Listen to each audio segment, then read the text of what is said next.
पूर्वी आर्यावर्ताच्या सौराष्ट्र प्रांतामध्ये जीर्णदुर्ग नावाचे एक अतिशय प्राचीन ऐतिहासिक नगर आहे. हल्ली ते जुनागड या नावाने ओळखले जाते. भक्तश्रेष्ठ श्री नरसिंह मेहता यांचा जन्म संवत 1470 च्या सुमारास जुनागडमधील एका प्रतिष्ठित नागर ब्राह्मण कुटुंबात झाला. त्यांच्या वडिलांचे नाव कृष्ण दामोदरदास व आईचे नाव लक्ष्मीगौरी असे होते. त्यांना एक मोठा भाऊही होता. त्याचे नाव वंशीधर किंवा वंशीधर असे होते. वंशीधर 22 वर्षांचा व नरसी जेमतेम 5 वर्षांचा होता. तोच त्यांच्या आईवडील निधन पावले. त्यानंतर नरसीचे पालनपोषण त्यांचा मोठा भाऊ व आजीने केले. आजीचे नाव जयकुंवरी असे होते. बालपणापासून नरसी मुके होते. जवळजवळ 8 वर्षे होईपर्यंत ते बोलत नव्हते. त्यामुळे लोक त्यांना मुका म्हणूनच हाक मारू लागले. त्यांची आजी जयकुंवरी हिला त्यामुळे खूप वाईट वाटे. आपला नातू कधी बोलेल ह्याची तिला सतत काळजी वाटत असे. परंतु मुक्याला वाचा कोण देणार आणि पंगू माणसाला पर्वत चढून जायची शक्ती कोण देणार? तिला पूर्ण विश्वास वाटत होता की परमपिता परमेश्वराजवळच फक्त अशी शक्ती आहे व एकदा का त्याची कृपा झाली की माझा नातू ताबडतोब बोलायला लागेल.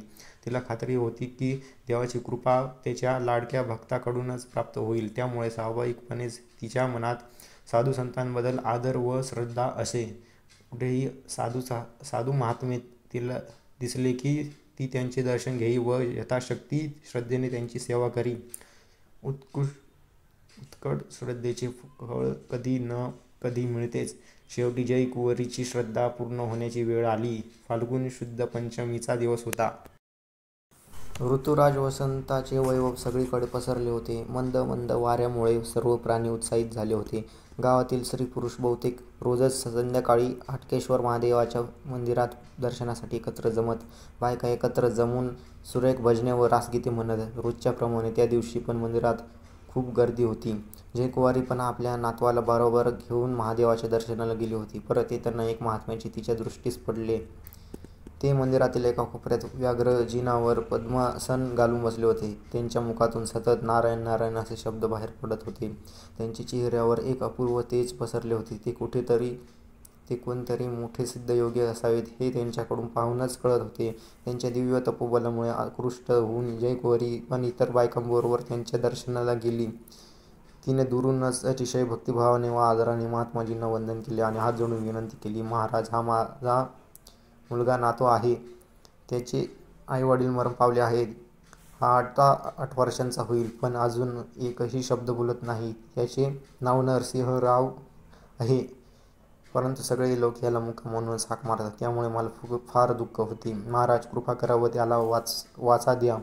गोस्वामी तुलसीदासांनी म्हटलेच आहे, संत हृदय नवनीत समाना, कहा कभी न परी कहे न जाना, निज परिताप द्रवई नवनीता, पर दुःख द्रवही संत सुपुनीता. महात्म्यांचे हृदय लोण्याप्रमाणे असते. इतकेच नाही तर लोणी आपल्याला तापाने विरघळते, परंतु सत्पुरुष दुसऱ्यांच्या तापामुळे त्रासामुळे विरघळतात. या महात्म्याजवळ तर दैवी शक्ती होती आणि या वृद्ध स्त्रीची मनोकामना पूर्ण करण्यासाठी जणू काही देवानेच त्यांना इथे पाठविले होते. त्यांनी मुलाला जवळ बोलाविले.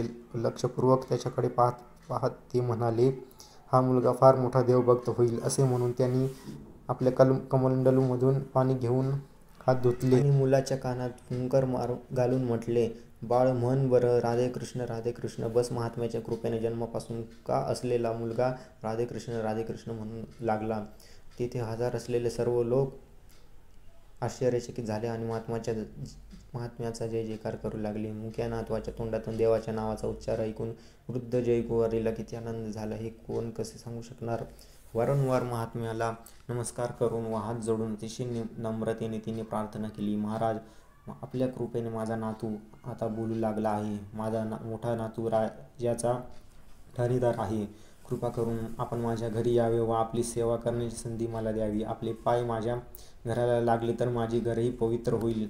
परंतु खरे महात्मे सेवा किंवा बक्षिसाचे भुकेले नसतात. ते नेहमीच लोकांच्या कल्याणासाठी प्रयत्न करीत असतात. महात्माजींनी हसून उत्तर दिले, माझ्याजवळ योगबळ किंवा तपोबळ काहीही नाही.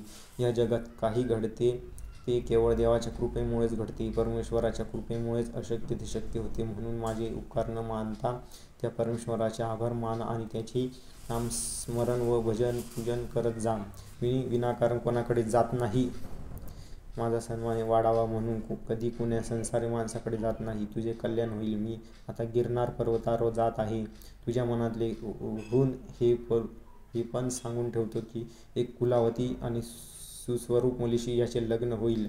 जयकुंवरीला महात्माजींना जास्त आग्रह करणे धैर्य झाले नाही. आपल्या नातवाला घेऊन मोठ्या कुशीत ती आपल्या घरी आली आणि आपला मोठा नातू वंशीधर याला तिने महात्माजींनी केलेला चमत्कार सांगितला. वंशीधराने महात्म्याचे दर्शन घ्यावे या हेतूने शिपाई पाठवून महात्म्याचा खूप शोध घेतला, परंतु त्याचा काहीच ठावठिकाणा सापडला नाही. लोकांना विश्वास आहे की आपला भावी भक्त नरसिंह मेहता याला इष्टमंत्र आणि वाचा देणारा तो सिद्धपुरुष म्हणजे दुसरा कोणी नसून प्रत्यक्ष भगवान श्रीकृष्णच होते.